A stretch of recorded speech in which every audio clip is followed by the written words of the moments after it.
പതികൻ്റെ കാൽപാദം താണ്ടിയത് തങ്ങൾപ്പാറ എന്ന പ്രകൃതി മനോഹരമായ സ്ഥലത്താണ്. മഹാനായ ഫരീദുദ്ദീൻ റഹ്മത്തുള്ളാഹി അലൈഹി അന്ത്യവിശ്രമം കൊള്ളുന്ന സ്ഥലമാണെന്ന് പറയപ്പെടുന്നുണ്ട്.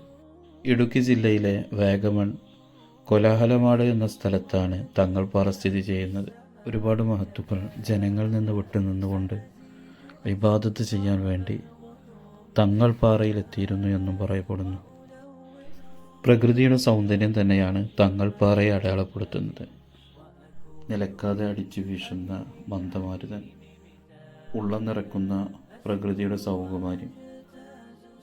ഓരോ യാത്രകളും ജീവിതത്തിൽ നിർണായക സ്വാധീനമാകാറുണ്ട്. അതിലപ്പുറം ഒരുപിടി നല്ല ഓർമ്മകൾ സമ്മാനിക്കാറുണ്ട്.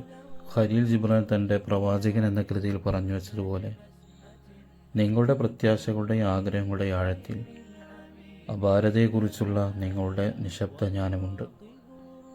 ഹിമപാളികൾക്കിടയിൽ കിടന്ന് കിനാവ് കാണുന്ന വിത്തിനെ പോലെ നിങ്ങളുടെ ഹൃദയം വസന്തത്തെ കിനാവ് കാണുന്നു. കിനാവുകളെ വിശ്വസിക്കുവിൻ, അവയിൽ അനശ്വരതയിലേക്കുള്ള വാതായനങ്ങൾ ഒളിഞ്ഞിരിപ്പുണ്ട്.